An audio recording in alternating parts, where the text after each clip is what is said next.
Hello, that's not where I want it to be. Welcome back. Or if you happen to be new, my name is Delian. This is the channel where we explore becoming the main character of our own lives by getting more self-acceptance and having awareness, which then gives us true agency and authorship to go in the direction we want to with our lives, which I think we're all here to do.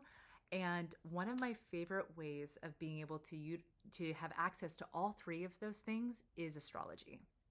I think astrology gives us a great way to be able to have acceptance, like, "Duh, this is who I am," and awareness. Oh, okay, this is where I am. This is where I would like to go. And then authorship or agency by being able to see like what our natural strengths are, or even our proclivities, so forth and so on, so that we can really move in the direction that works for us. So today, while Puppy is sleeping, and I have who knows how much time, I want to talk about the moon. I love talking about the moon. And so I'm going to go through each of the signs and houses and explain how you could look at your own chart and to be able to assess how this might be affecting you, and also maybe even some action points you can utilize, because I think the moon shows us how you experience safety, how you experience nurturance, how you actually feel taken care of on an emotional level. I don't necessarily think that it tells you everything that I don't think it's just emotions. I think it's far more about safety than it is about emotions. I think it talks a lot about our nervous systems and what actually affects our nervous systems and helps our nervous systems, which talk about awareness, talk about having like some real ways to be able to say, oh, this is how I can take care of myself, or even let other people in your life know this is how I would like to be taken care of in this specific area of life. So anything else I want to say? That's a really quick introduction, but that's my take on the moon. I find this really empowering. And yeah, I'm just going to dive right in. Why not? Moon in Aries, or the first house. This is going to be somebody who is whose nervous system is very activated around not being allowed to have access to their impulses, not being allowed to really get in touch with like their own senses and life. They are going to be, I think, maybe out of all of the signs, the most sensitive to not having support to fail. I've talked about this before. I think Aries is the energy of newness of life. And I think that if you have a lot of Aries energy, you're here to experience failing and getting back up again, failing and getting back up again, which can be a very exciting life unless you don't have support, or unless you're shamed for having that life experience. And so sometimes what happens is that Aries energy will shut themselves down. They will detach from their own sensory impulses because that lack of support to be able to fail and try again is not there. I do think that if you have your moon in Aries, you are likely going to feel safer when you're able to I don't even just want to say explore, but it's like to do things, to move your body. I think all of the fire signs in particular like to be in motion, like to be active. It's a very movement-oriented sign. If you have your moon in Aries, I would say that your nervous system probably gets activated by having your body controlled. I mean, that's probably the case for everyone, but I do think that there's going to be more sensitivities to things like that than others. What else do I want to say about this? If you have your emotions here, or I'm sorry, your moon here, your emotions they might be intense. Like, I almost feel like Aries get like emotional flares. To them, it probably doesn't feel too intense. It's just like, oh yeah, I felt a lot and it all came out, or it's all right there. But it's like, it doesn't last. It's not like, again, think about, this is the first fire sign. So this is a spark. So think about how your emotions might be like sparks that happen versus if you were a Sagittarius moon, we'll get to there. It's like a slow burn. It like lasts a bit longer. I don't think that moons in Aries probably hold grudges very much. Like they've moved on. What else do I want to say about this? I think that if you have your moon in Aries, I have this sense. Please tell me if you have a moon in Aries if this is accurate. But I think that moon in Aries people tend to look more like what we think of in the literature of Aries people more than sun in Aries people. Because if your moon is in Aries, this is like how we are emotionally just kind of happens a lot of the time. And so there that feistiness, that fierceness, maybe even that impulsivity of I'm just going to go and do things and like try things out, I think is more likely for a moon in Aries or the first house than a sun in Aries in the first house. I still have to do some exploring in this, but that's going to be my guess. And that, again, this is going to be somebody who probably really likes spontaneity or adventuring, who wants to move their body. Again, I'm going to talk about how this could help you in terms of having agency over your own nervous system. If you have a moon in Aries, I'm going to say it's a high likelihood that if you have a nervous system flare up, you need to move your body. You need to allow, like, whether it's put on a good song and just dance through it, whether it's going for a walk, a run, something where you can dispel some of that energy through your body.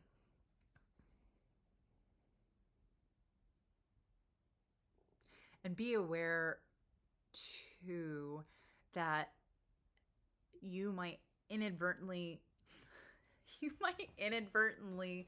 affect other people's nervous systems because of your emotional flares. That's just something I'm thinking of right now. It might not always be the case. If you had a lot of Libra in your chart, you might not have the same kind of emotional flare,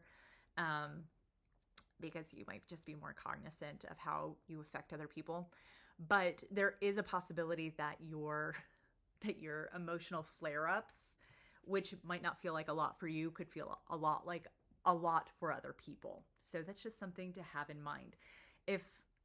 If you have an Aries moon and you have somebody you want to in your life that you would like to understand you better, I would almost say, like, let them know that what your emotional life is like. And if you do have these like just like mini explosions of emotion, like, let them know that that's the case, especially like be aware that you're not directing it at them, because I think a lot of times it might not even be at people. It's just like you're feeling a lot, it's happening a lot. Okay, dispel it.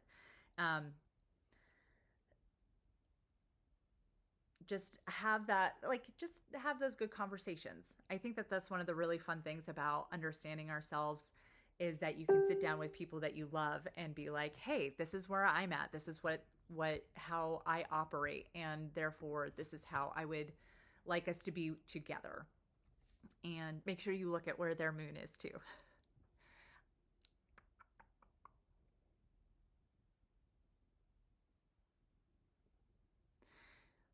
I almost feel like get a workout buddy. Like, it could be really good for your nervous system, because it's like you get to because your moon is also like, it's not necessarily how you connect, but it is how you want to, like, it is a feeling based thing. And therefore that does have a lot to do with how you're connecting with people. And if you have a moon in Aries, I almost get like the sense of like being in movement and working out, or, you know, doing something physical with another person could lead to some bonding experience for you. But let me know, is your moon in Aries or the first house? What about this resonates? What would you add? What would you nuance? Also, now that I'm thinking about it, a lot of like ideas, like being excited to like share ideas and like be with somebody and collaborate, I could see being a big thing for a moon in Aries. Okay, let's go to moon in Taurus or the second house. The moon here wants to. This word just came up. I'm sorry. It wants to be coddled. It wants to be like, you're going to come take care of my resources, my needs, to make me feel safe, to make me feel like I'm. It's like a little bit special, but more about like, you're going to take care of, like, you're going to hold me literally and physically. This is an earth sign. This is going to be a lot more about like how you. I think that this probably says more about your physical body than the first house. We'll get into that at some point along the way in this channel. But like, hugs might be a big deal for you, or just being held, or like having your hair stroked, like things like that. I could see as being a big deal for a moon in Taurus. In terms of what activates your nervous system, not having enough resources, not having, and like the space you're in is probably going to be a big deal to how you feel. Like, do you feel like when you walk into where you live, especially, that you feel literally safe? And I'm going to add to, like, for Taurus, that safety is going to lean towards like, I have enough food in the fridge. I have plenty of money in my bank account, right? These are all going to be very moon and Taurus things. And also, I think that there's a desire for moon and Taurus to be seen by others as being well resourced. This is why Taurus energy can have some equation with, is that the word? I don't think that's the word.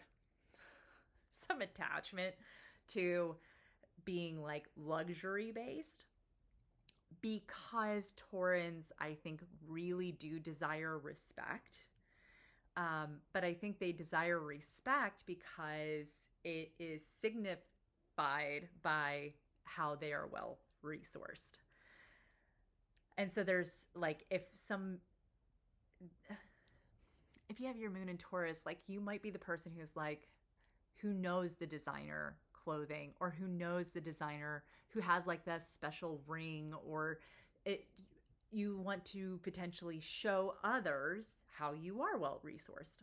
And the thing that probably, again, would trigger your nervous system is going to be like people who are taking too much,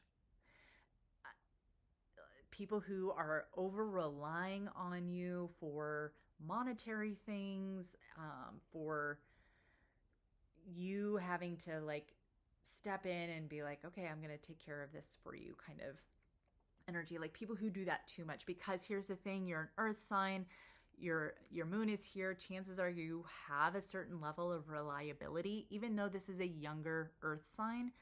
I think that it just means for you in particular that you will feel, if you don't have a lot going on in your life, or people are like, I said the word coddling earlier, but like really holding you so that you can feel safe and resourced, you're going to get tapped out really easily by having to take care of other people too much, that you're not supposed to be taking care of. Like, I think that there's a lot of, we tend to give what we want. So if you have your moon in Taurus or the second house, you may be somebody who gives, like you feel emotionally attached to someone, so therefore you're going to give them resources. And sometimes that can lead to overgiving of resources and then feeling resentful and burned out later. So that's just something to be aware of if you have your moon in Taurus or the second house. I also think that there's something here about like making sure, I know that all of y'all from the style groups are watching. Thank you so much. At the end of this, I'll say something about Aries too with moon and style. But in terms of like how you can approach your style, I think that Tauran, like if you have a moon in Taurus or the second house, your clothes need to feel maybe a little elevated, maybe a little bit more posh, or a little bit more like respectable. Like I think that Moon and Taurans are going to want to express that they have enough. And that's cool. And that might be like actually soothing to your nervous system. Like, again, I like thinking of style as a way that we can have some authorship over our experience. And if the story you want to experience for yourself is to have a soothed nervous system, and you can utilize your style to soothe your nervous system, brilliant. Then what does it mean for you to wear things in a way that make you feel like you are, in fact, well-resourced? And that's going to look different from person to person, like, because you have your life experience. Even if you met another Taurus moon, their definition of being well-resourced is going to be different. So you need to find your definition. What does it mean for me to feel well-resourced? How can I apply that to my style? Okay, I will let all of the Aries people know that I'm talking about the style things that they can do at the end of the Taurus stuff. So if you're Aries, if you have a moon in Aries or the first house, and you want to use style as a way to help your nervous system, I would say make sure that the clothing you're wearing you're able to move in it. Like, you're able to like get up and follow your instincts and go. I think that for Aries, like you want to, I think you're going to want to be able to really be in touch with your impulses. And so in any given moment, you're probably going to want to be able to do something. So making sure that the clothes you wear allow for that.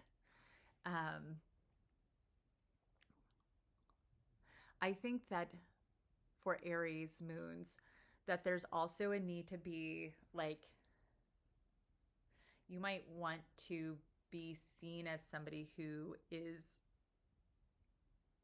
capable. But I'm going to add the asterisk here to say it's like capable of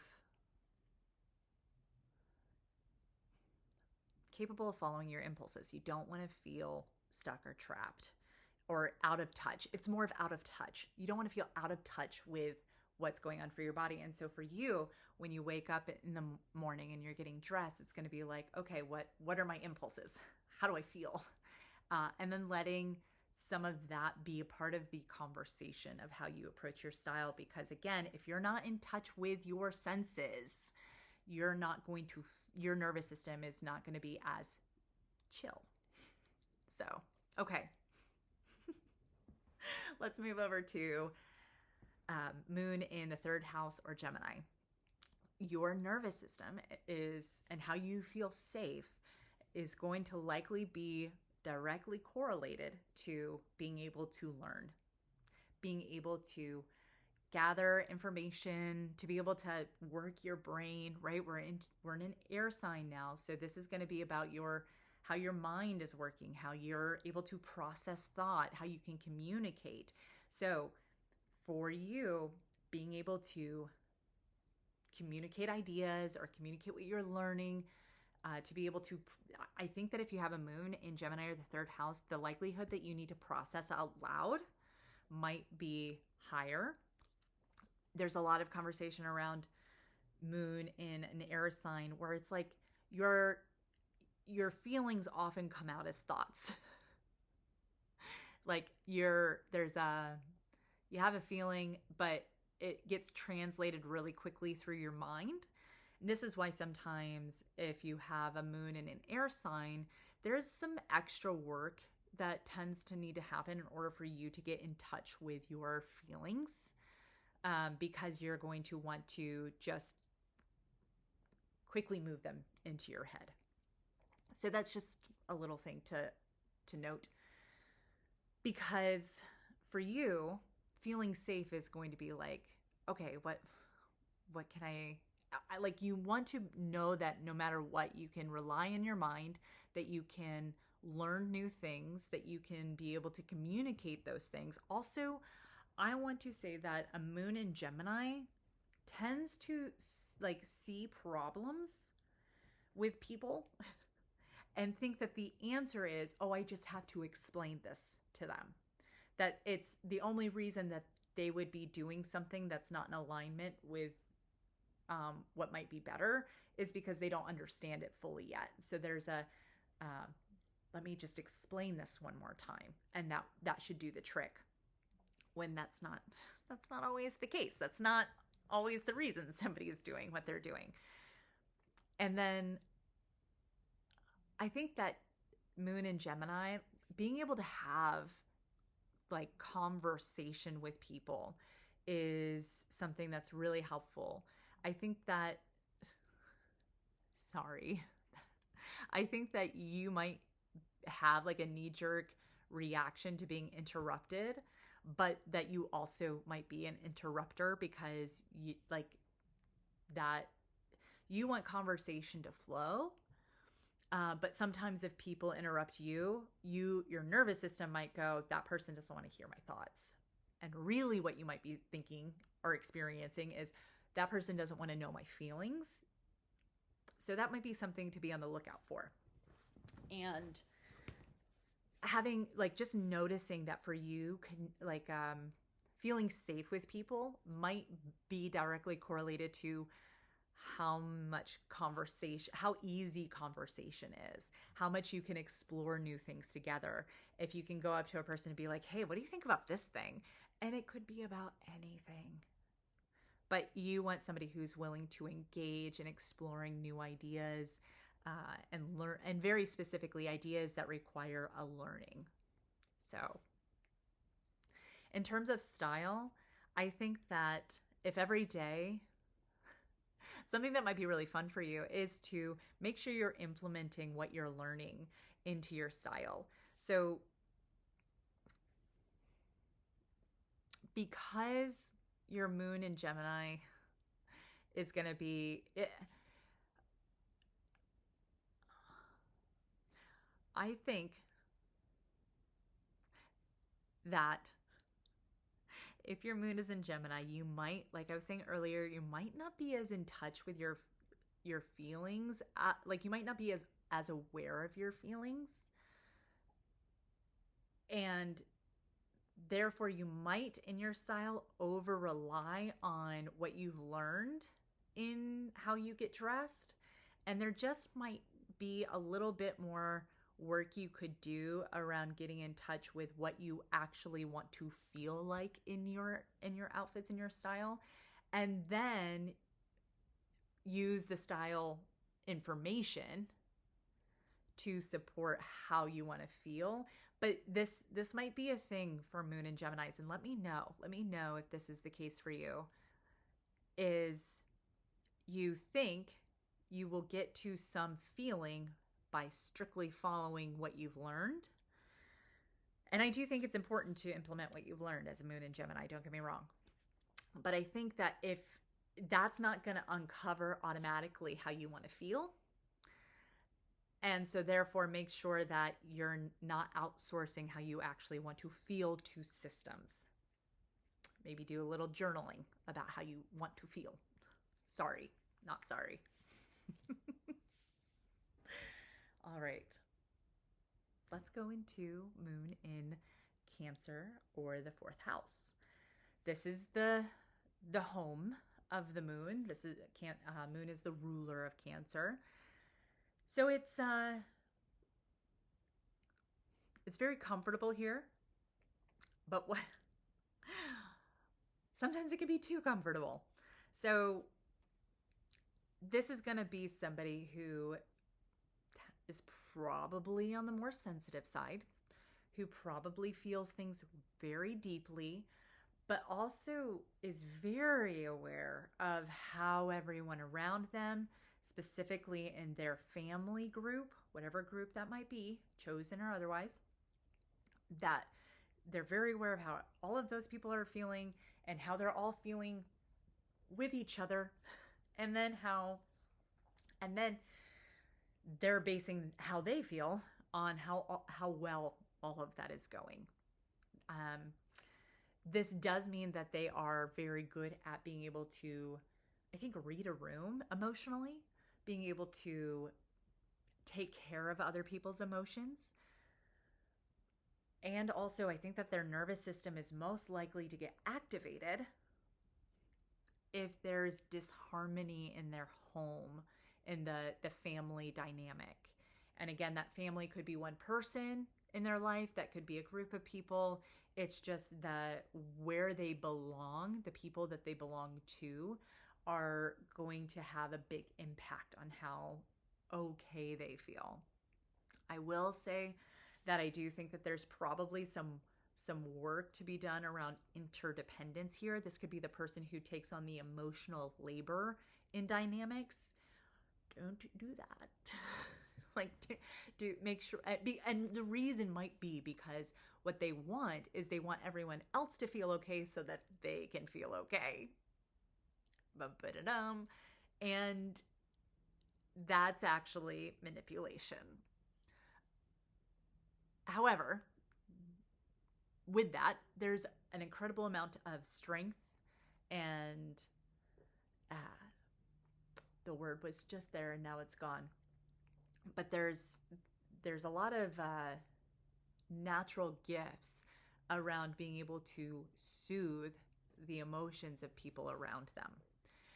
And I think that what I would say is that if your moon is in Cancer, is make sure that you are taking care, truly taking care of your own nervous system, your own emotions, instead of trying to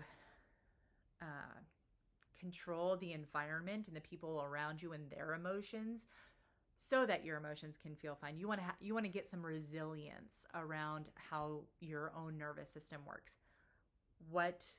So this is a water sign. You're being around water might actually be really soothing for you.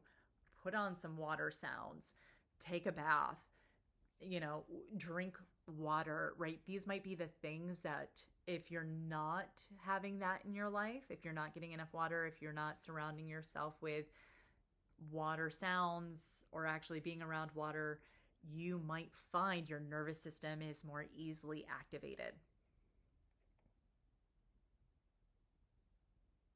Yeah. Just going through the other signs in my head to think about a couple of things. But moon in Cancer, people, if you are somebody who has a moon in Cancer, make sure you tell the people you love that you are deeply affected by how they feel. But also make sure that you're not trying to control how they feel so that you can feel okay.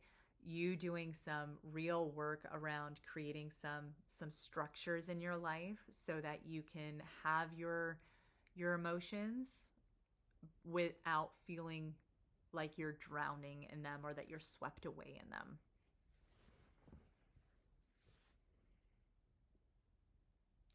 I think that for moon and Cancers in particular, doing meditations where there's that meditation exercise where people do this with thoughts, but I would say that doing this with emotions. So it's like an emotion happens, you see it, naming it's probably really helpful. Naming it and seeing it like float away would be like a really good practice, I think, for a moon in Cancer or the 4th house. But that feeling safe for you is going to be belonging to yourself, feeling at home within yourself, being in it, because it's so emotionally based. There is a lot of needing to create an inner world where your emotions are seen. They're valid. Like you can say, this is a valid feeling, but it doesn't necessarily make it real. A moon in Cancer might be somebody who has the feeling, and then what happens is they think that because they had a feeling, that makes it their interpretation of it the truth. I'm going to give an example. As soon as, like, I suddenly feel ashamed, and then I see the circumstances around me and I use the circumstances as proof to my shame, when in fact that's not true. I'm just using it as my translation system. I'm using my shame, thinking that, how do I want to say this? Instead of being able to take a step back and say, I see the emotion. Instead, sometimes what can happen is the emotion can take the driver's seat, and you don't want that. You don't want that. You want your emotional intelligence, which you have in spades, to be used for you as a strength, not a liability. Yeah. And don't, shoot. One of the things that can probably happen too is that you may suppress your feelings because at some point they're like, it feels untenable. Like, how can I get through life and the world with all of these emotions? And so instead of finding tools that you can utilize to be able to handle them, you may just stuff them in a closet. So being aware of that too, like that's not the answer either. I do think being able to name your emotions will be very, very helpful. Name them and watch them. And get some water in your life, because that could be really soothing for you.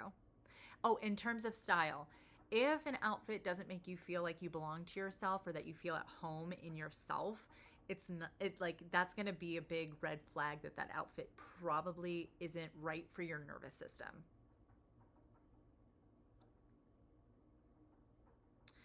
Feeling nurtured, feeling like you belong, those are going to be big things for you.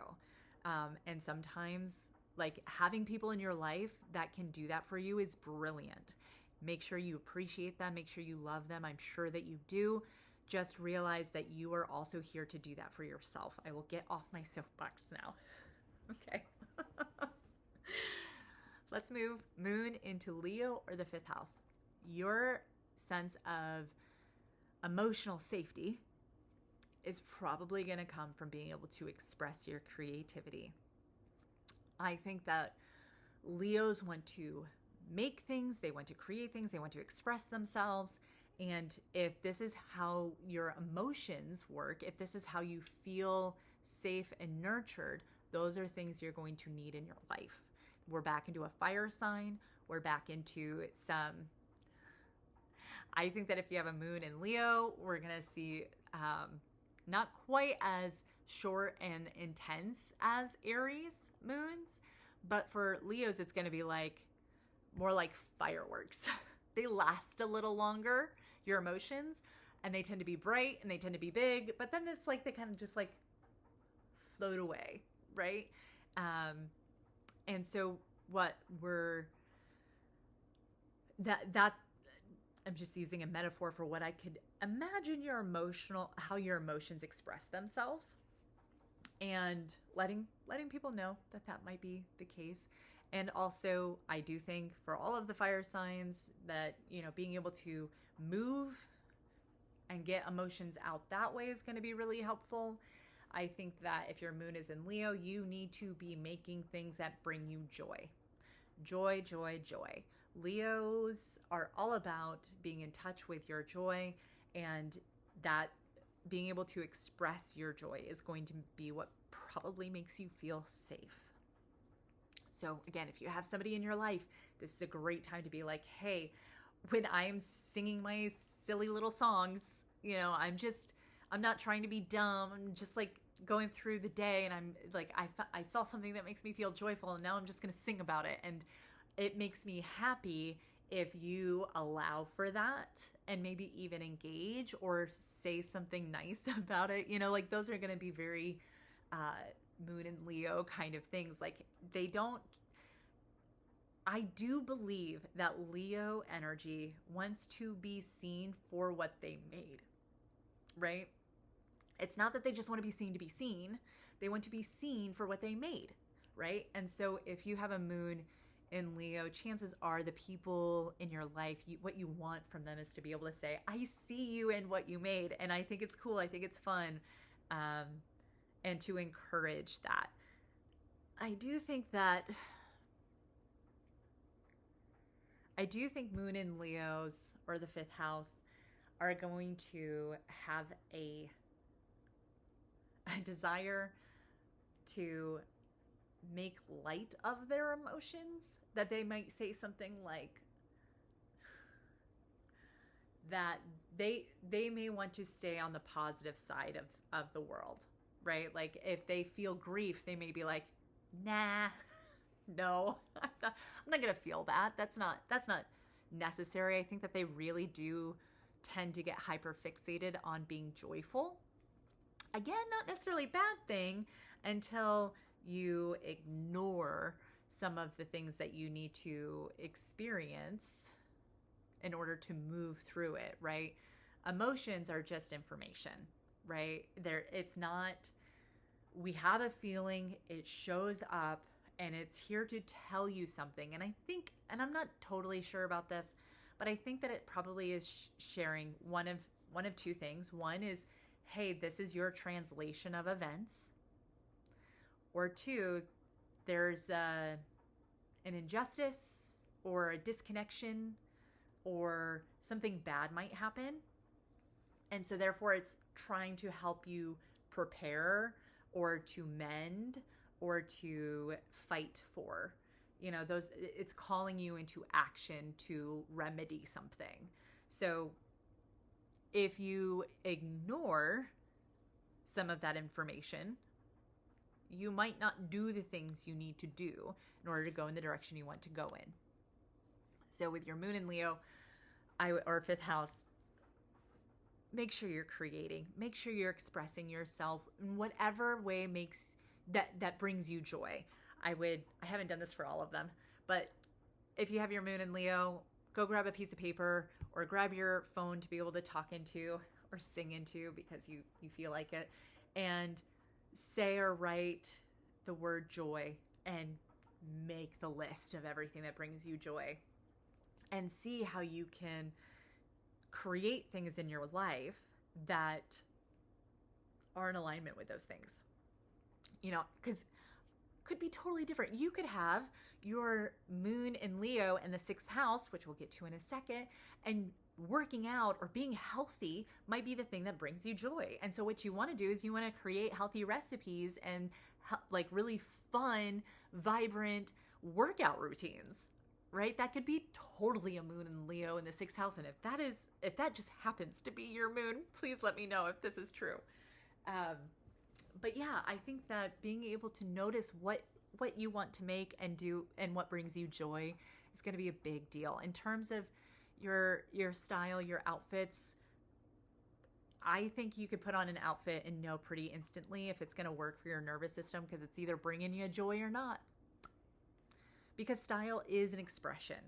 And if you're here to express, which with the Moon in Leo, absolutely, and that's going to be something that's really calming to your nervous system. Allow yourself to like style. You're doing it every day anyway. It might as well be something that brings you joy. So, and you'll notice, you'll have that feeling of joy. And especially if you're not ignoring the other feelings, because you may have a feeling that says, no, I don't like this. And if you don't allow yourself to feel that feeling, you may never pivot into something else, into nuance it so that your style becomes something that is a joyful expression. And give yourself permission. If you are somebody who's been typed or in a certain style system that says these are the rules for you and that doesn't bring you joy, don't listen to them. That's not for you. Or listen to the parts that do work for your joyfulness and your creativity and your expression and let the rest go. That's, personal style does not mean following a system exactly. It means using the system to support your style. That's my take anyway. Okay. Moon in Virgo or the sixth house. We're back in an earth sign. I think that this is going to have a lot more to do with your body. This is going to, your emotions are likely a bit more grounded, a little bit more steady. You don't feel like you go on big waves or anything unless you have your moon in also in a water sign. But there's a steadiness here. But there's also a need for practical needs to get met.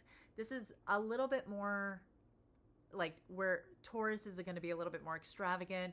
Virgo is going to be a little bit more pared back, a bit more minimalistic, a bit more like we need what we need, not more.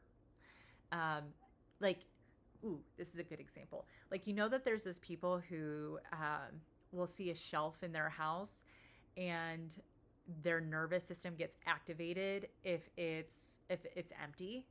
And then there's other people who will see a shelf in their house, and if the shelf is full, their nervous system gets activated.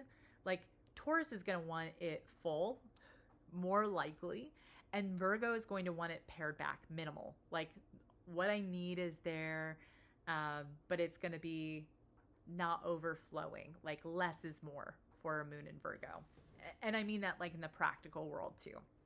I do think that they're going to have amazing linen closets that are full of everything that they need, but like their fridge will likely have things like labeled and put in there a certain way, but it's going to be a bit more visually less cluttered, I think, than a moon in Taurus. But for you to feel safe, for you to feel emotionally nurtured, you're going to want to have things in order. You're going to want to have your resources, your ducks in a row. You're going to likely need to have, like, you probably already have a list of all of the things you know you need. And that's going to be different from Virgo to Virgo, but you know your version of what you need. And it's likely going to be, food, water, shelter, clothing, and you have an idea, like, when you've dropped below the line of what's comfortable for you, and you're going to practically go and meet those needs. And also you're likely very good at doing this for other people.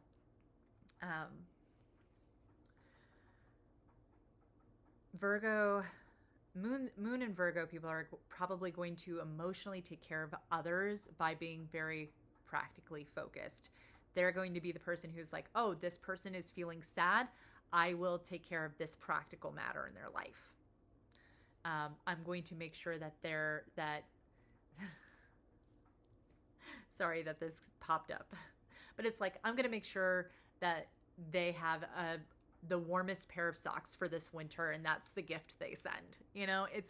It's still very nurturing, it's very sweet, but there's a lot of practicality behind it.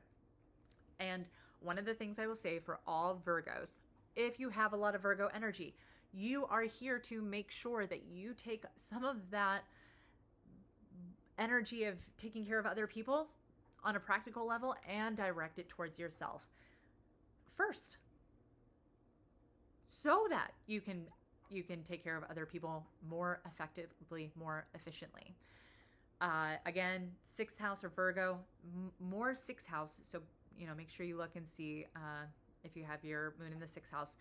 Your emotions are going to be very connected to your body. And you are going to, like, anytime I see a moon in Virgo, I'm going to be like, okay, your emotions are going to show up in your physical body. Like, if you feel sad and suddenly you have hives, like, that's a moon in Virgo kind of thing, or really 6th house, but Virgo too. And so just realize that your body and your emotions are very connected for you in this particular life story. And that's, that can be really helpful because too, like, if you feel emotionally light and free, that's going to show up in how you feel physically. The body keeps score is like, if that person didn't have a Virgo moon or 6th house moon, I would be so surprised. And where was I going to go with that? Yeah, I think that moon in Virgo or the 6th house, like, one of the best ways you can take care of your body is by really focusing on being healthy. I think it's just like there are some people who seem to go through life and they're just like, they tend not to be as affected by, being less healthy. And if your moon is in Virgo, your emotions and having gotten enough sleep, having gotten enough greens, having gotten enough water, like all of that will be likely affecting your nervous system.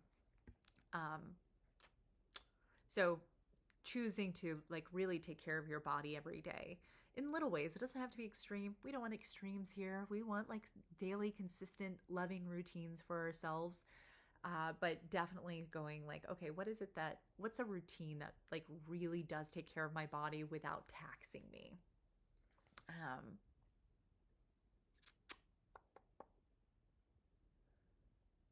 In terms of style, I think that if it's not practical, a moon in Virgo or the sixth house is going to hate an outfit.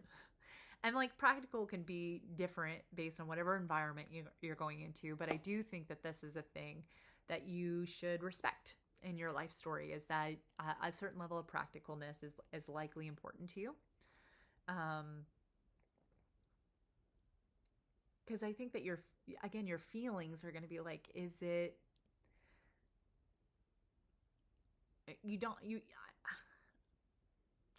it's not that you don't want to look pretty or put together or elevated. All of those things are also possibly true depending on what's going on for you in your chart, in your life, and what you want for yourself. But if you go out into the world and like the bag you have is too small to carry the things that you want or need, it's probably not the right bag for you, right? Which is just a style element. And so just noticing that when you put on an outfit, allowing the outfit to also be practical, even if like, let's just say you're sun in Taurus and you want it to be elevated and posh and luxurious and, like have those things too. This is going to be how your style gets to express itself in this unique way where it is both that luxury, elevated, respectable, and like cozy kind of vibes, and then you have some of this Virgo energy. It's like, well, and it's also like got this super cool pocket on the inside of this vest that carries what I need, right? Like that's great. Have both. Respect both. Like we're multidimensional beings. We don't just have one facet of ourselves. That's why personality and personal style is this very intricate journey to understand. Which also makes it really exciting and cool when we see somebody take those multi-dimensions of themselves and express it. So, yeah. If you have somebody in your life, I would say that if they're not choosing to, if they don't either appreciate the practicalities that you offer them, that might be a real trigger for you emotionally. I think that Virgos, like, eventually they want to be loved for what they've offered.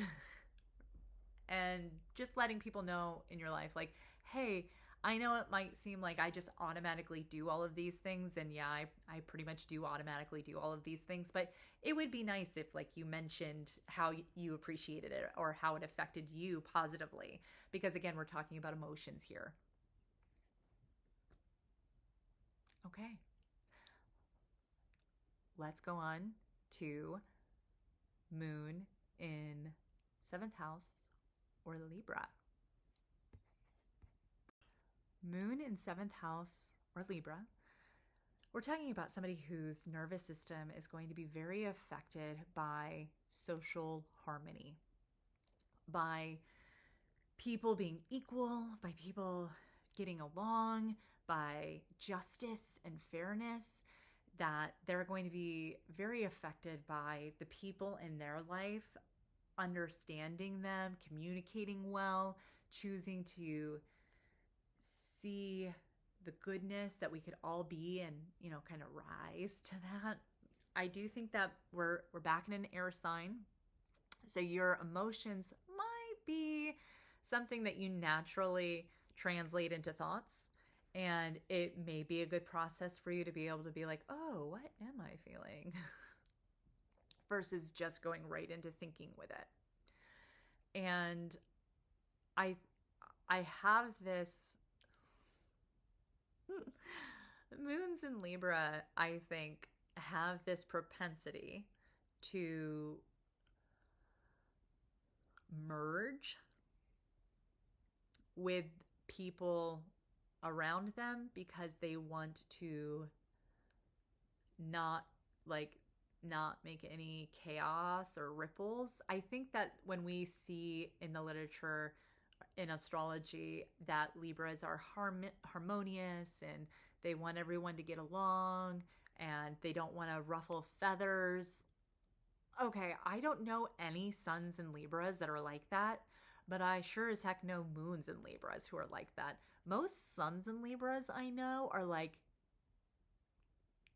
really fierce and like actually just tell you what they think. And there's a sense of like they're just very justice oriented. I don't see them being afraid at all of creating some ripples in order to like they're okay with rocking the boat. If you have your sun in Libra and you happen to be watching this, please let me know if that is the case, because I have seen people who have moon in Libra or their seventh house who are absolutely very cognizant of not making any waves. That's what I meant instead of ripples, by the way. They don't want to make any waves. They will set aside their own sense of self and merge with people around them so that everything can be okay, harmonious. Like we're all getting along here. And I do think that this is where we see a bit more of like somebody who's willing to be soft, somebody who's like willing to like really understand and mediate with people. Like if two people aren't getting along, a moon in Libra is going to be able to like go, okay, this is what this person is saying, this is what this person is saying, they're the bridge. That's the metaphor that's coming to my mind. Moons and Libras are really good bridges for relationships and social dynamics and creating a sense of flow and harmony with how people interact together. And so, and it's also like, again, as I was saying, it's an air sign. So we're back into like thinking about our feelings. And so there might be some practices around really naming what you're feeling and being like getting in touch with what you're feeling instead of just letting it bounce right up into your head. And this is less the case if you also have a water sign, because if you have like, let's just say that your moon is in the 7th house and in Scorpio, not to name any names, but like then this is also going to be somebody who is very much in touch with their emotions, because they also have a water sign element. So what else do I want? Like, I think that for Libras, moons in Libra, like a little bit like moon in Cancer, they're going to be affected by other people not getting along. Their way of handling it's going to be pretty different. A moon in Libra is going to, like I said, like, let's sit down, let's have a conversation, let's talk it out, let's get everybody's perspective. And the mediating that can happen with a moon in Libra. And so something that's going to be really important for them is like being able to deeply communicate, like have those conversations, a little bit like what I was talking about with moon in Gemini. Needing to have, for Geminis, it's like wanting to have conversations about what you're learning with somebody. With Libra, it's more of like, I want to talk about how we're connected. I want to talk about how we get along, how we can be like operating from a bit of the same manual, if you will. I think out of all of the signs that Taurus, I would say that Taurus has like, there is in the astrological literature a lot of like, this is, you need to know your values. And I got to think about this some more, but I actually think that it's far more Libran to want to understand, like, what are my values? What do I stand for? What is it that I'm willing to fight for? Those are all things that a moon in Libra is likely going to want to be on the same page with anybody that they're in partnership with. Again, that could be romantic, that can be platonic, familial, but it's like, hey, what do you value? What are you willing to fight for? What is your sense of justice? And can we make sure that we communicate and that we're on the same page about this? Because if you're not, I think that's going to be a real problem for Moon and Libra. And if you've listened to this whole thing about Libra so far, you may hear this little tiny paradox where they might merge with other people, and also because they don't want to make any waves, and yet also have this deep sense of justice and equality that they're fueled by, that they want to be on the same page with people about. And I think what happens as a Moon in Libra matures is that the merging happened for a long time because I think that a Moon in Libra might assume everyone's on the same page, and that if they just go along with everybody, we'll all get there, but nobody's feelings have to be ruffled. And then eventually they realize, oh my gosh, that is not the case. And then it becomes very important for them to be able to say all right, sit down. We're going to have a conversation about what you believe is right, moral, true. And we're going to make sure that we agree before we move on here.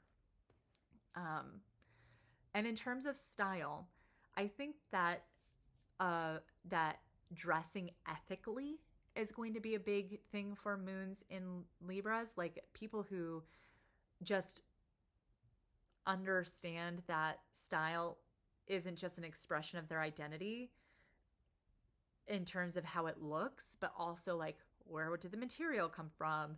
Was this sustainably made? Like, those are all going to be things that I think a Moon in Libra might be more cognizant of, might be more aware of, and therefore it may be a thing that's important to you in style. Like it may be hard for you to fully enjoy an outfit if you know it wasn't ethically sourced. And that's brilliant. We probably need more Moons and Libras who are willing to incorporate that into their style, or people in general. But Moon and Librans also are going to want to look beautiful and likable and like desirable too. Like I shouldn't say desirable as much. I do think that it's something more of like they want to be seen as agreeable, likable, and I do think like this is where Libran beauty, like an aesthetic, I often say that if you have a lot of Libra, the likelihood that you have classic essence is really high because there's like a sense of like more royalty that can show up in Libra.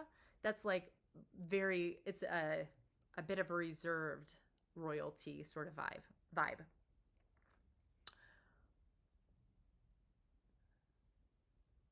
But wanting to look beautiful is going to be important, I think, for Librans. To be seen as like a bit, it's like elevated, but like it's not over the top. But if you can incorporate that with being ethical as well, and you can trailblaze what that kind of style can look like, I think that's really cool. And if you happen to have your Moon in Libra or the 7th house, please let me know. Let me know if that's something that you're already doing, because I would love to hear how you're doing that. So, okay, let's head into moons in the 8th house or Scorpio.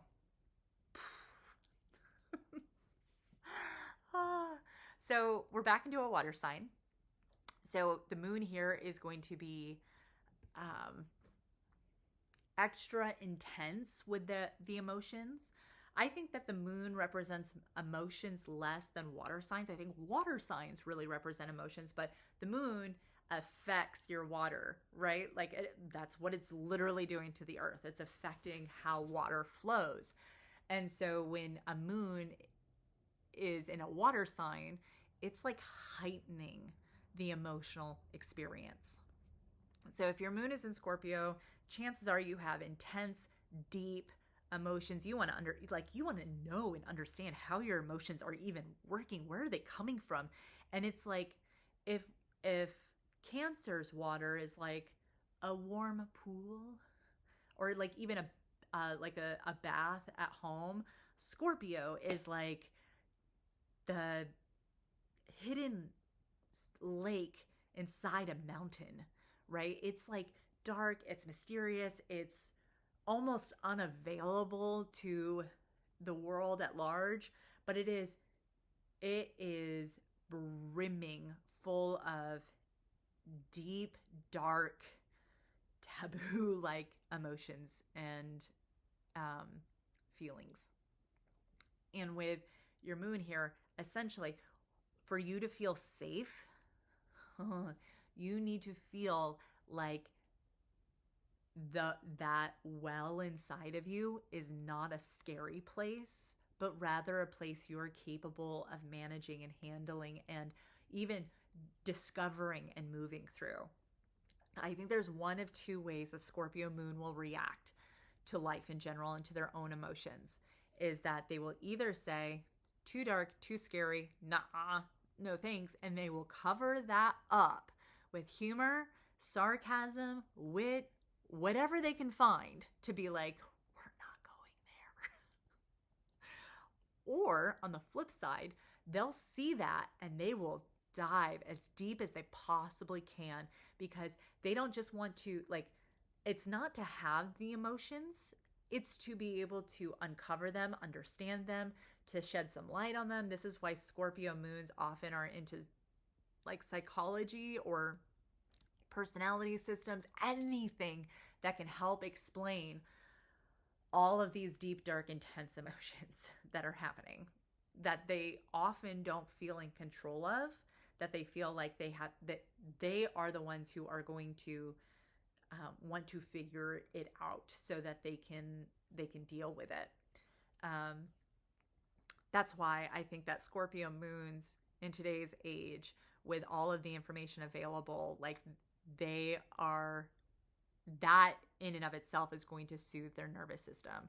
The fact that I can go on my computer and look up nervous system, what is it, how does it work, how do I manage it, in and of itself is going to be incredibly soothing to a moon in Scorpio person. So I would say do that.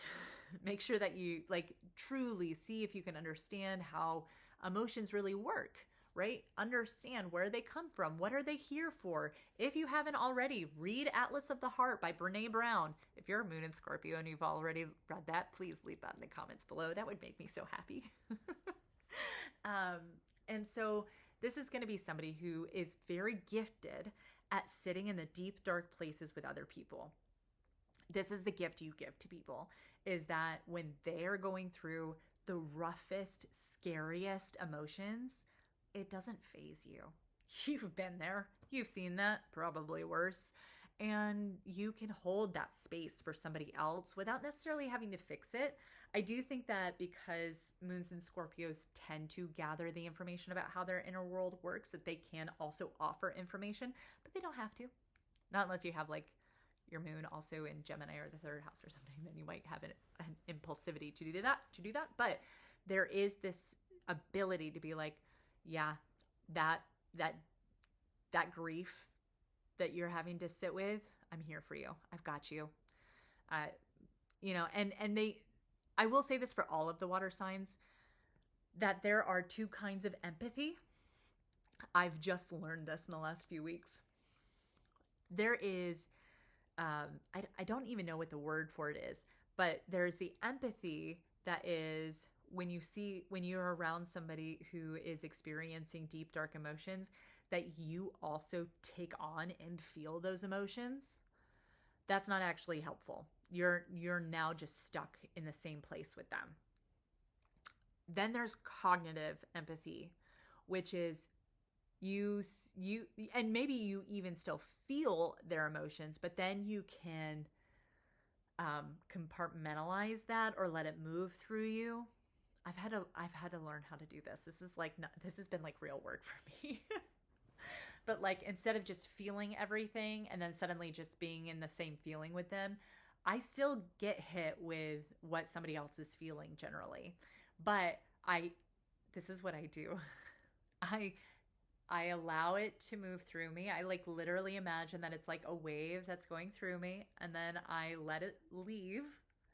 And it's not that I send it back to the other person. I just say, this is not mine. That's it. This is not mine. And with that, I can then step into cognitive empathy, which is I see you, I'm here with you. I will be steadfast while you go through the emotional torrents. It's like either being, I think it's like being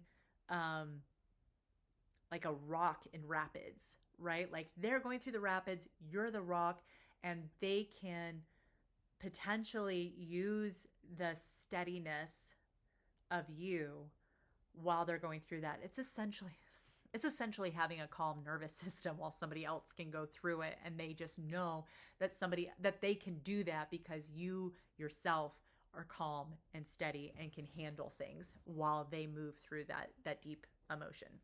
Scorpio moons, I think, can be very good at that as long as they don't do the first thing, which I think all the water signs, moon and water signs are prone to, which is taking on the feelings and just staying there. You don't want to do that. Don't do that.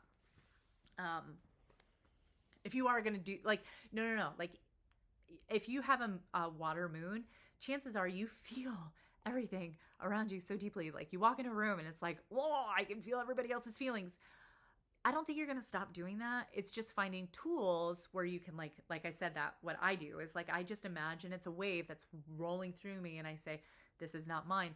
Another thing that I have done is that I will just write a quick story where somebody's experiencing that. And it's like almost that, like that's a way that I can get it out. So do with that what you will.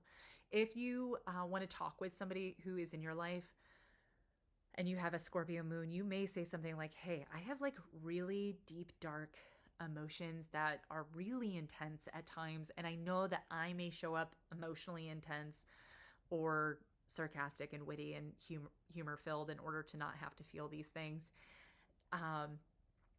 I just need to know that you can be that steady, that have that cognitive empathy for me, so that there are times when I can drop down into that dark space and have somebody who's a lifeline while I go there, so that I can come back out. I think that would be really, really, really nice for moons and Scorpios, or the 8th house. You're also going to be more emotionally aware of power dynamics. Power over, power under, like all of those things are going to be more sensitive to you. You likely don't want anybody to have power over you, while at the same time, like sometimes you just want somebody else to take control for once, especially of the emotions that are going on. In terms of style, I do think that you probably want to bring a little intensity into your outfits. You probably want to bring some mystery, some edge, or some darkness. And darkness, I have to stop being embarrassed about this because I just love them so much. My favorite book series of all time is A Court of Thorns and Roses. And there's a part in those books where somebody talks about the two different kinds of darkness. There's the darkness that is terrifying and where you're stuck and you can't get out. And then there's the darkness that is soothing and soft and allows you to rest, right? Like, I think that Scorpios might actually really, really like to dress in that second kind of darkness. And that might be really soothing for your nervous system.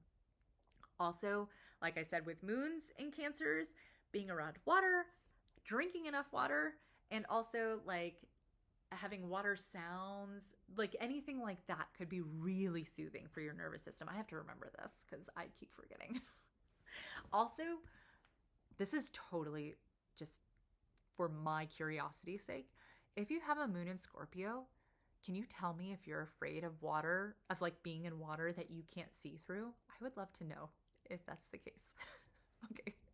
Asking for a friend. All right. Moon in Sagittarius or the 9th house. We're back into a fire sign. Okay, out of all of the signs, no.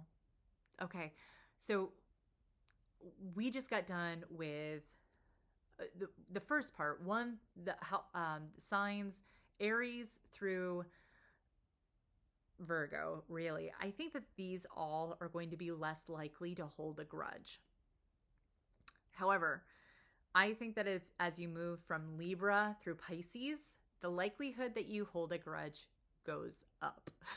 So if your moon is in Sagittarius or the ninth house, your nervous system, how you feel safe, is going to be directly related to how much you're allowed to explore, how much you're allowed to it's not just learn new things. It's like you want to expand. You want to be able to say, what else can I possibly experience?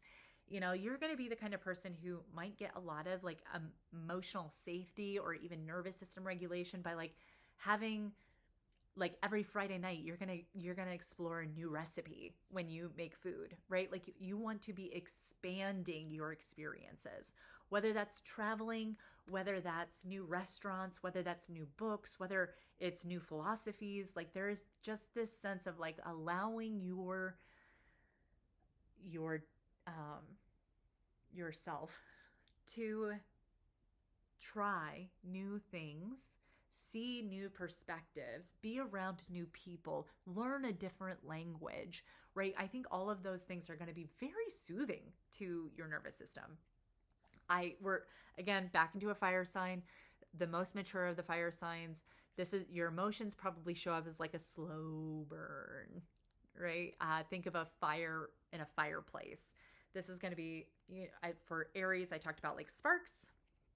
That's how their emotions might express themselves. For Leo, it's like a fireworks, lasts a little longer, but it still kind of like goes away. Sagittarius, it's like a steady fire in a fireplace.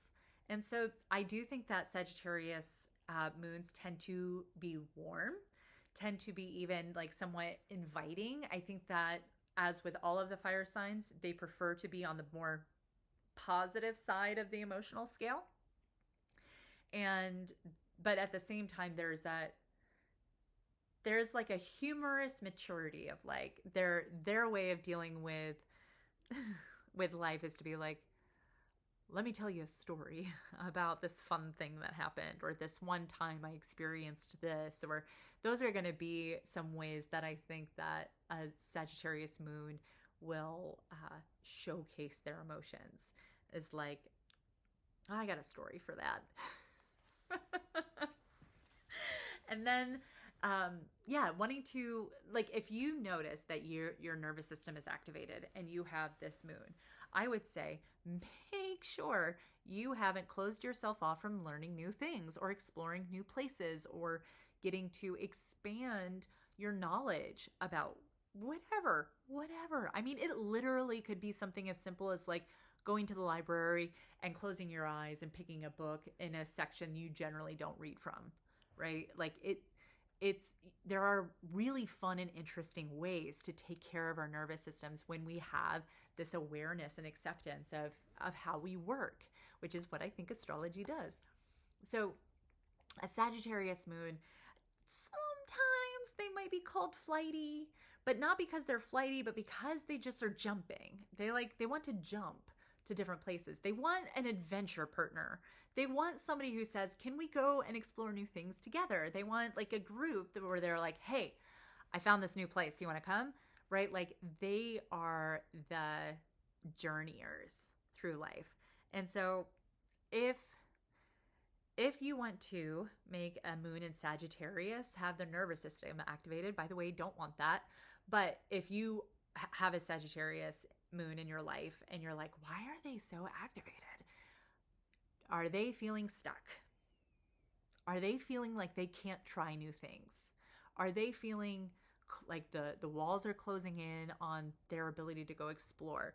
I think that, and again, it doesn't have to mean like going to different countries. It literally can be like, I'm going to explore this new cuisine and I'm going to make this new recipe, or I'm going to try this new genre book, right? It's just learn a new language. I think that probably would be so fun for Moon and Sagittarius. If you have this, do you know more than one language? I would love to know. But yes, and for your style, for Sagittarius Moon, anything that makes you feel stuck or too restricted, I think that a Sagittarius Moon is going to be like wanting to explore different areas of their style all the time, like rotating through different aesthetics or different like inspirations. I think that the fire signs are generally a bit more inspirational driven.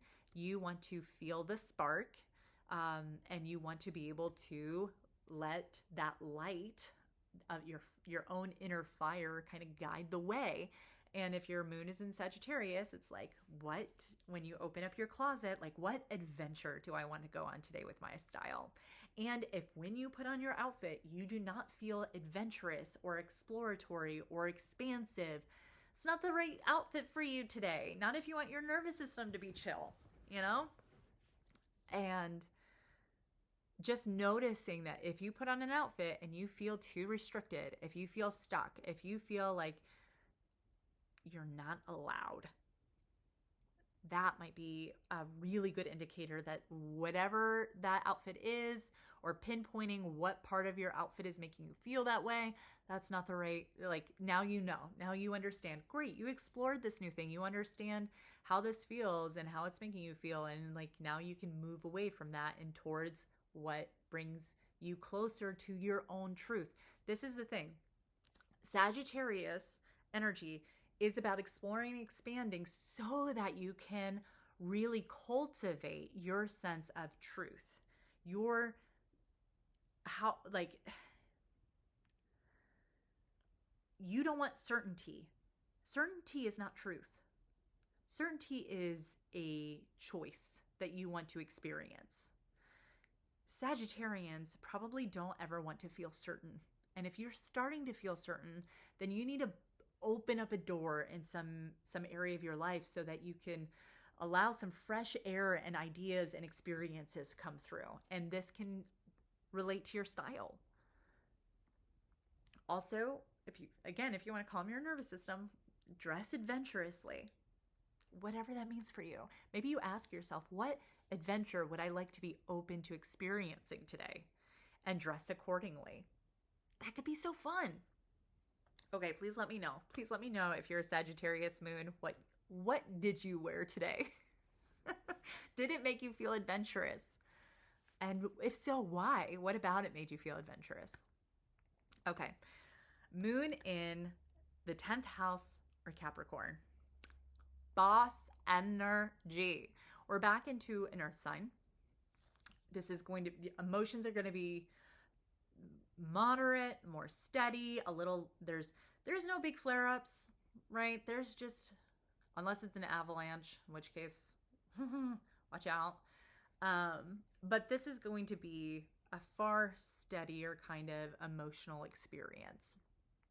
And what makes a Capricorn feel safe, makes their nervous system feel calm, is that they are able to go and do the plan, fulfill the duties that will have them achieving what they want to achieve. Great. Sounds easy enough. I think that there is a desire for resources, but more than that, I think there's a desire to know that you're able to get those resources, knowing that your hard work will lend you the resources you need. I think that the thing that can blindside a moon in Capricorn or the 10th house is going to be somebody who worked, thinking that if they just worked harder, they were going to automatically get this reward, right?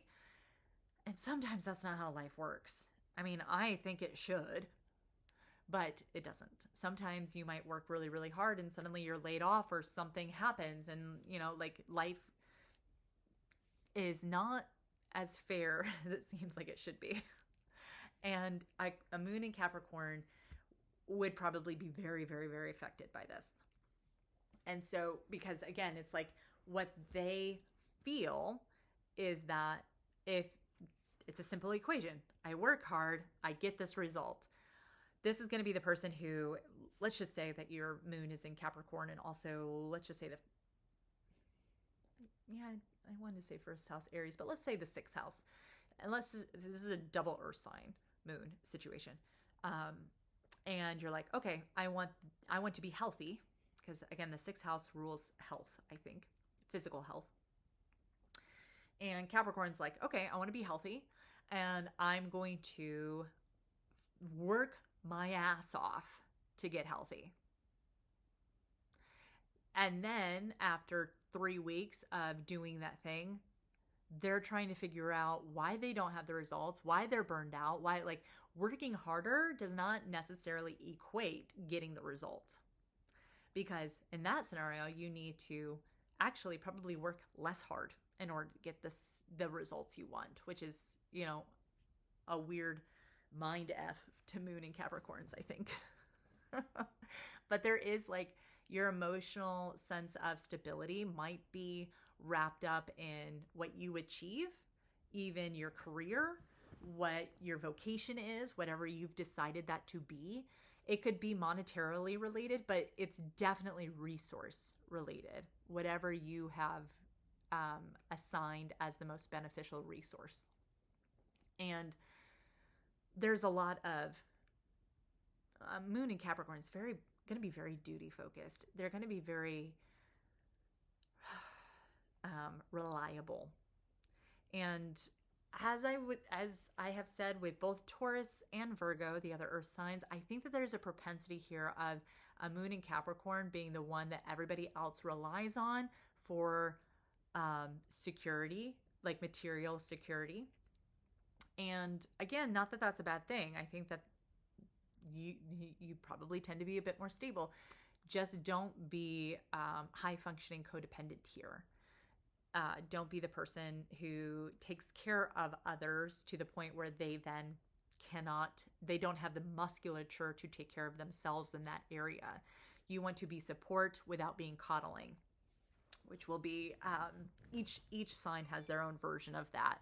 But that would definitely be a Capricorn Moon propensity, to be the person who's like, okay, all of my stuff's together and I have everything I need, and this person in my life that I want to show love to needs this.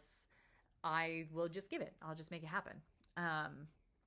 And that could be just a learning curve for Capricorn Moon.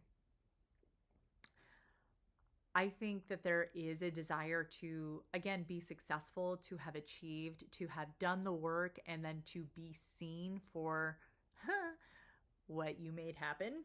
So again, if you have somebody in your life, you may be like, hey, I would like to be appreciated for, yeah, I know I make it seem like I'm just breathing with everything I can accomplish and get done. But every once in a while, it would be really helpful for me for you to say something about how you appreciate it or how you're impressed by it. That may be a really good Capricorn thing.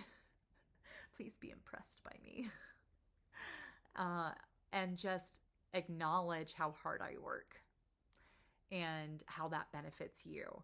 It's not that you're probably never going to want to stop working hard. Like, that probably fills you up, but you want to work smart and hard. And you likely want to be appreciated for that because it's really cool. It's really cool that you can do that. In terms of style and dressing, I do think that if you have a Moon in Capricorn, the likelihood that you have Mountain Style Route from Ellie Jean Royden goes way up. Because again, style, personal style, and the Moon in astrology is going to be like how you feel safe, how your nervous system is, and also, which is tied to your emotions. And I think a lot of personal style does relate to your emotions. And if you want to feel powerful, successful, to be seen as achieving, I think that all pertains to Mountain Style Route. It does not necessarily mean it shows up as blazers and trousers, in my opinion. But I do think you should ask yourself, what does it mean for me to feel powerful? What clothing in the environments I'm going into makes me feel and seem like I'm the boss? Might be something worth looking into. And I think that knowing that you might lean towards more structured type of clothing or like even heavier materials, which I would say is the case for all of the earth signs, but because I look at the earth signs as being really associated with your physical body, I think that feeling like the clothing on your physical body is like holding you, supporting you, giving you a sense of structure and stability is important. So being able to ask yourself those questions and answer them for yourself. What, like, do you like heavier, thicker clothing? Does that make you feel more supported? Or, maybe it's like, when I wear a collared shirt, I feel like I am unstoppable. Those are things worth knowing. And I think could be very, very accurate for a Capricorn moon. Okay, let's move into moon in the 11th house, or Aquarius. Whew. Back into an air sign. I've done this so many times. Your emotions may be translated through your thoughts. You may have an emotion, it just instantly bounces up into your thinking. And so there may be some work that you could do around really using your thinking to understand, to really get in touch with what you're actually feeling, versus just letting all of your thoughts maybe override or over translate your feelings.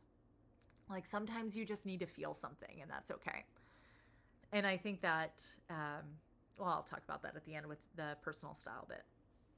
So moon in Aquarius, this is going to be somebody who is emotionally soothed by like letting their quirkiness out, like letting their difference or whatever makes them unique or kind of special, letting that shine, letting that out, like letting other people see it and connect with it and interact with that.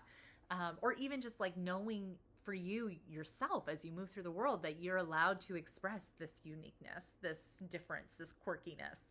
And that's going to be very, like, if your nervous system is activated, go and see if you haven't been able to express your uniqueness or some element of quirkiness in your life. That would, I think, probably activate a nervous system for a moon in Aquarius or the 11th house. Like, if you don't let yourself express what's like weird and interesting to you, I think that this could really gum up the system for your own emotional world. I think that you probably, like, write down unique, interesting, different, and all of the things that you love that fit those things. And make sure that those are a part of your life. And you probably want to connect with people who want to talk about those things or want to experience those things with you. Like, are you into anime? Or if you're into, like, what are the weird things that Aquarians I know like? I think there's somebody I know who has their moon in Aquarius, and they are like,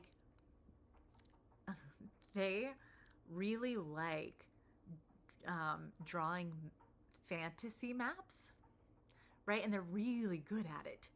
And I like, it's just, that's something, and they've been doing this since they were quite young. And I think, like, where did that idea even come from? It's so interesting. And like, it's a thing. There's this big group of people where this is something that they do and they make money doing it. But it's like, there's these unique communities that exist out there of other people who also like the same thing you do. And I think that's really, because Aquarius energy is also about community, is about belonging. It's about social dynamics in terms of like humanity at large. But there's a desire for Aquarius energy to belong to a group, to be able to be supported in a group and to support a group, but knowing that their own uniqueness is elevating the group, or elevating the group is a good term. And if you don't have that for your Aquarius moon, I think you're gonna feel drained. I think you're not gonna feel like, you're just not gonna feel as safe. Because again, I think that the moon sign really shows you how you experience safety, how you experience a sense of like, I'm okay. And if you're not allowed to be involved in a community with your unique expressions, I think that this is going to make you not feel as okay which is so interesting because now it's really fun. You've got that list of unique interests that are exactly yours. And we now live in a time where technology, which by the way is ruled by Aquarius, is like super available. And you can go and find people who are interested in exactly what you're interested in and find what your ideas, because we're in an air sign, your ideas, your thoughts about that thing valuable, which will likely be very good for how you're feeling. If you have somebody in your life, see if you can have some, like, I would say it would be really fun if you had them also write down all of the things that they like that are unique and interesting, and you write down all the things you like that are unique and interesting, and see if there's a Venn diagram, see if there's any overlap, and know that that's probably an area you can connect with them on, which is really fun. I think that Aquarians in general really do want to have fun with people. And they want to be able to be quirky and different, but they want to do it with people. They want to do it with a group. And so, go find your Dungeons and Dragons crew and make it a thing. Make it really fun. Make it be as quirky and different as you want. And I think, again, if you're noticing that you feel activated, if you feel scared, if you feel like you don't belong or that you're not okay, go look at your interests, your unique things, and see if there's a group that you can plug yourself into or create, or even somebody that you can share that interest with.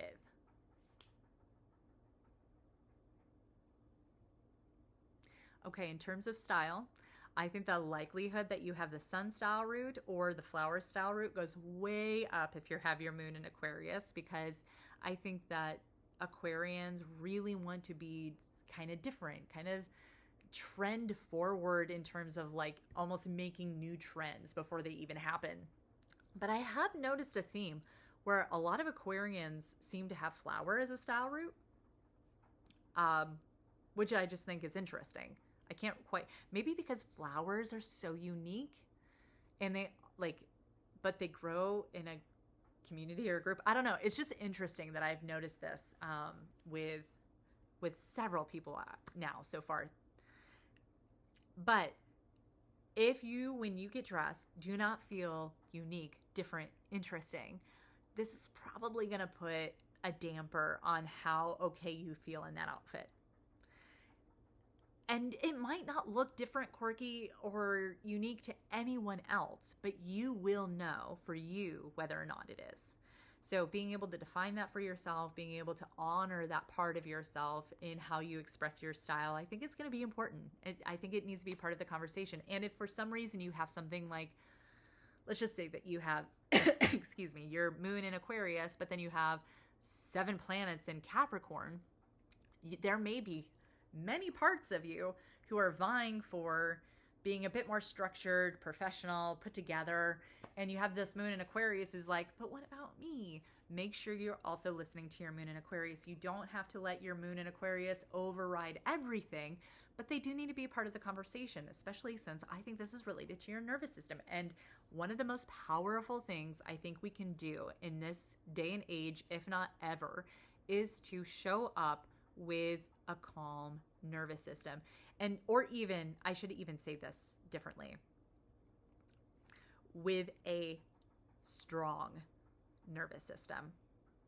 Because your nervous system is going to get activated. In fact, it should. If it doesn't, you're probably dead, because your nervous system tells you when something's wrong.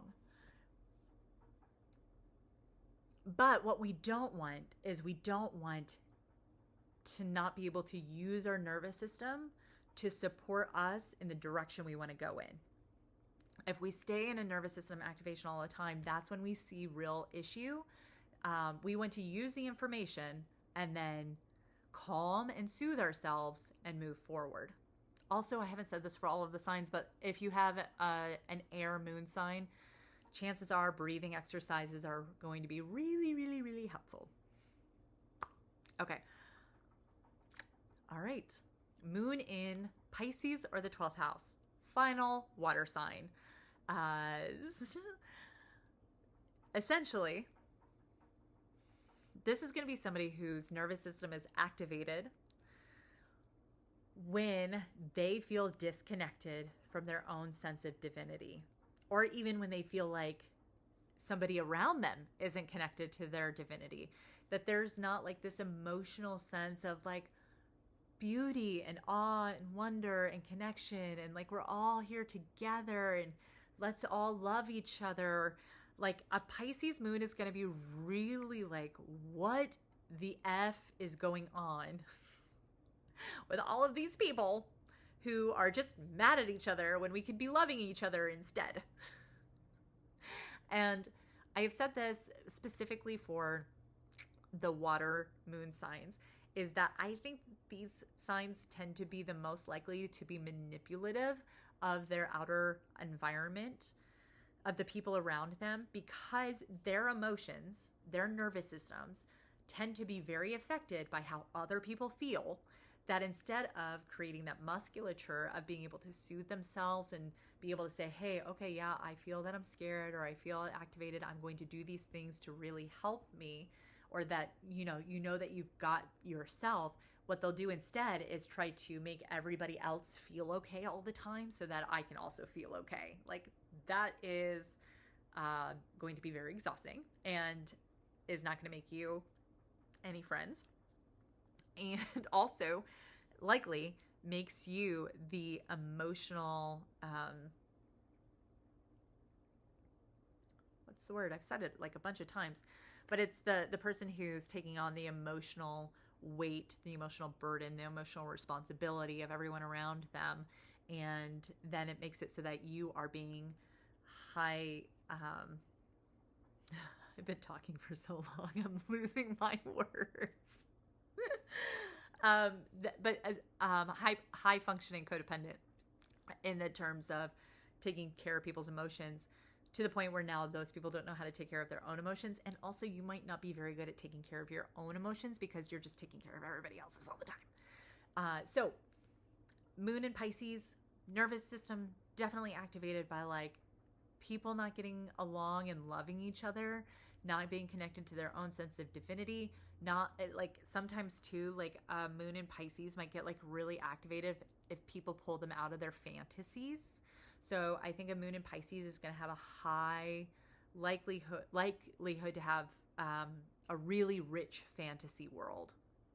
I do think that if you have your moon in Pisces, please be like writing or creating something that makes it so that all of us can also experience those fantasy worlds, whether that's in paintings or whatever. Like take those fantasies and bring them to us, because there's so many of us who need that.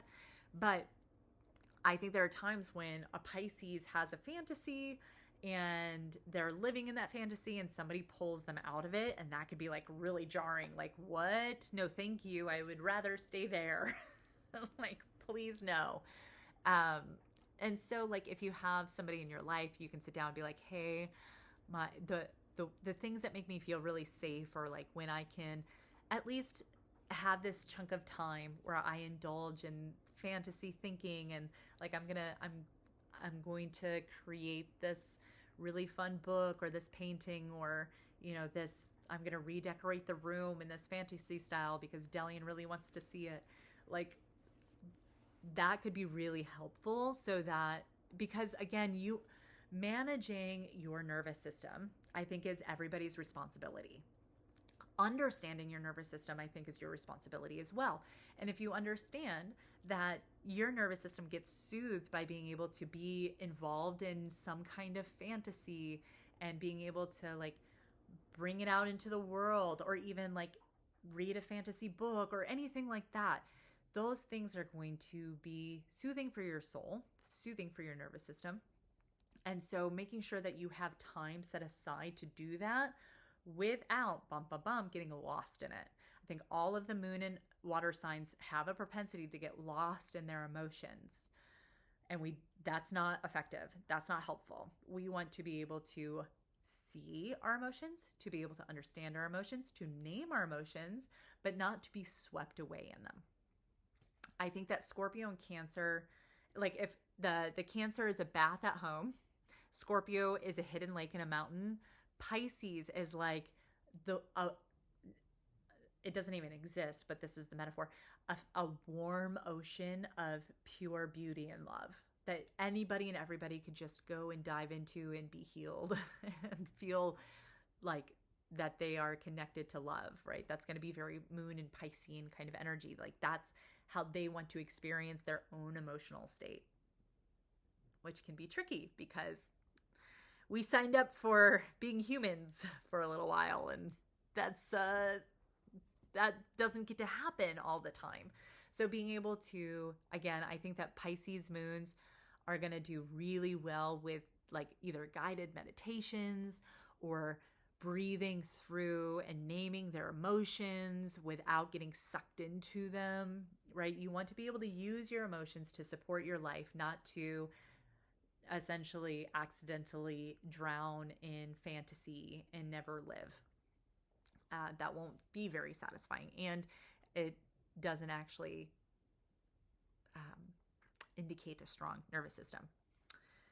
So the things that make you feel safe, being able to invest in your fantasies, being able to bring them to life in some way, to be able to feel deep devotion and love with people and to experience that from people. I think that moons and Pisces are likely the most devotional in relationships. And I think that they want some of that back. They're like, please, can you also give me all of the adoration and love and devotion that I give you? That would be lovely. And just realize that if you have a moon in Pisces and you're like, I would really like it if they, gave as much as I did in these ways, just notice that, like, go look at their moon, see what their moon situation is, and understand that they're not going to have the same musculature as you in this particular area. And you may actually be giving and devoting a bunch in a way that doesn't actually work for them. So make sure that you understand what really works for them. That'll be helpful, because any of us water moons, we need to gain some real logic. If we're not careful, we can get swept away in creating a reality around our feelings, and that's not as helpful. But definitely, like, letting yourself experience some kind of connection to the divine. So that would be something I would do if I had a Pisces moon, is like feeling like I am connected to the whole, connecting to divine, having my own spiritual practice, really finding a structure that's a spiritual practice of some kind could be really beneficial for a moon in Pisces. Also, don't outsource that. Make sure that comes from inside. And in terms of style, I do notice that there